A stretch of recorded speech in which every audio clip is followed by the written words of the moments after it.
Talk about being late to cover the news, eh?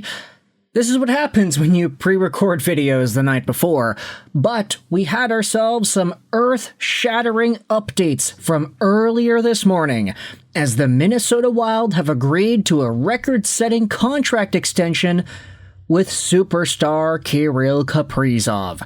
It is the highest deal in NHL history. It is 8 years long, and it's $17 million a year.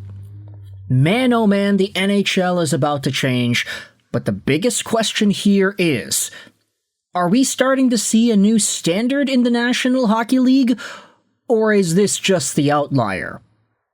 Pierre LeBrun said this: "It'll be interesting now to see how Kaprizov's extension impacts negotiations with other stars entering the final years of their contracts. Eichel, Connor, Kempe, Tuck, Necas, everyone trying to figure out the new NHL salary cap landscape. And he didn't even mention Connor McDavid, because that's a unicorn." Wild and superstar Kirill Kaprizov have agreed to an NHL record contract, 8 years and $17 million for $136 million total dollars. It's a record in both AAV and total dollars. First to report was Mr. Kevin Weeks over here. Now, the thing is, I'm kind of not really too surprised at this.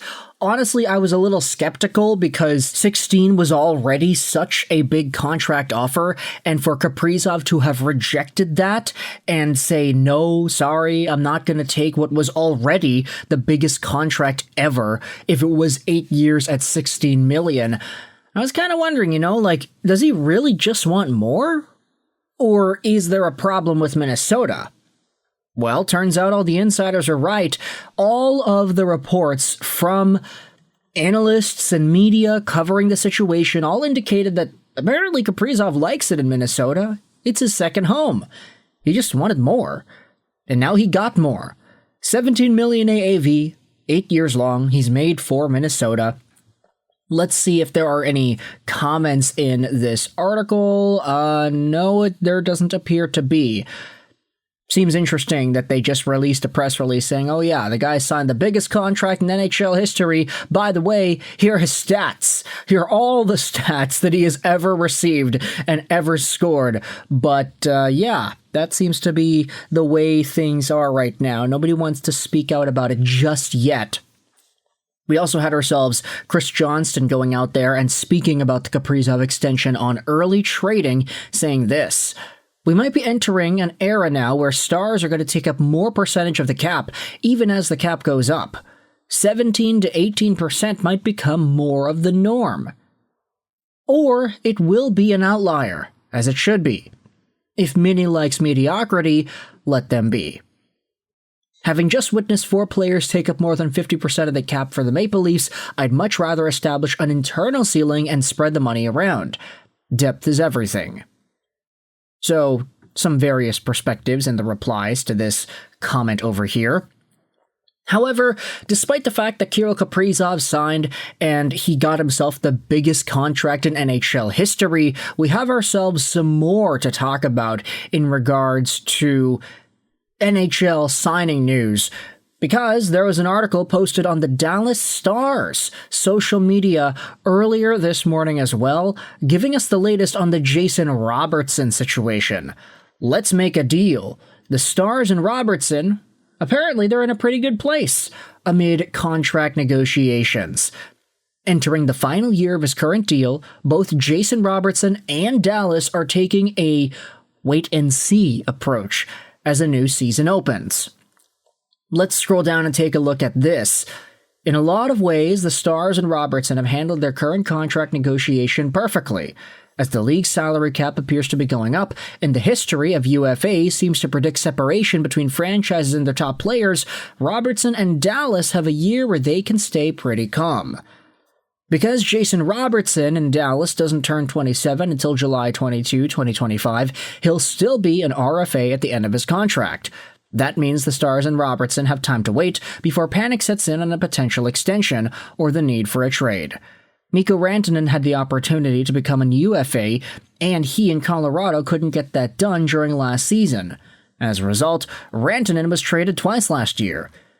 The plan for Robertson, it seems, is he plays the entire season with the Stars, and then the two sides revisit the contract when the season is over.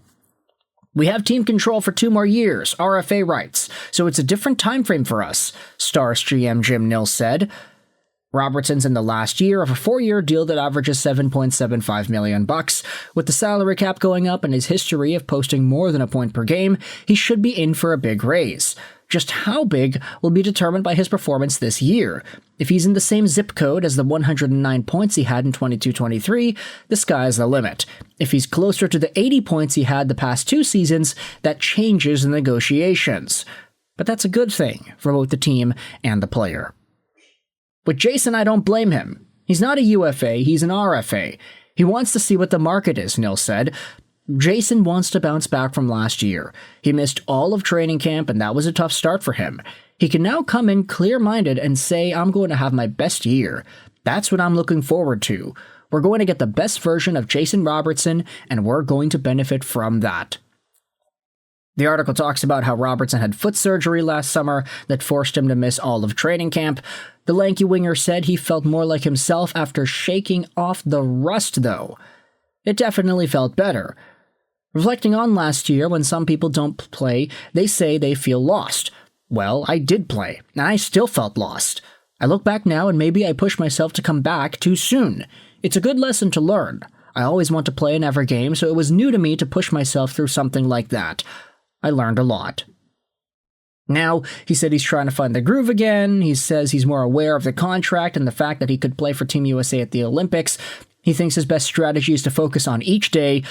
I think just play the way I normally play, he said when asked about how he would handle the pressure. I actually think I can play better this year. That's why I'm excited about having a healthy summer. We added one of the best players in the league in Rantanen. That's a bonus. New coaching staff. Everything seems to be going in the right direction. Then there's a conversation about the RFA status that he's got and the fact that his contract expires at the end of the year. Robertson says it doesn't really bother me. I think what's important is this year for us as a team. The window is open. We're trying to win this year, and then we'll look at it. And that's kind of where the focus should be for everyone. This story was not subject to the approval of the National Hockey League or the Dallas Stars Hockey Club. That's a really interesting thing to put at the bottom of the article there. I guess it's appropriate because the thing's talking about how, oh yeah, it's either he gets re-signed or he gets traded. Like, the fact that the Dallas Stars literally have an article on their website suggesting that a Robertson trade could happen a year before his contract expires as an RFA, that is kind of wild. But at the very least, it does seem like the plan is definite here. Play the entire season and then negotiate at the end of the year. Both Dallas and Jason Robertson seem to be happy with this, so we'll see whether or not Jason Robertson is still the 100-plus point player that he was a few years ago. 109 points, 82 games. The past 2 seasons he's played 82 games, but he's only scored 80 points each, so obviously you want to see him get back here before he signs any contract that's in the same realm of Mikko Rantanen and his $12 million AAV. State tax helps a lot in terms of putting these contracts together, but I want you to let me know your thoughts in the comment section below about these 2 pieces of news. How Jason Robertson and the Dallas Stars, they're going to be waiting the whole season, it seems like, to get a contract done, as well as Kirill Kaprizov signing the most expensive NHL contract ever at $17 million a year for 8 years total. Let me know your thoughts in the comment section below. If you enjoyed this video, feel free to hit the like button. If you did not enjoy, then please click the dislike button. Comments help us out in the algorithm, so I really appreciate that. I hope you enjoyed this video. And bye.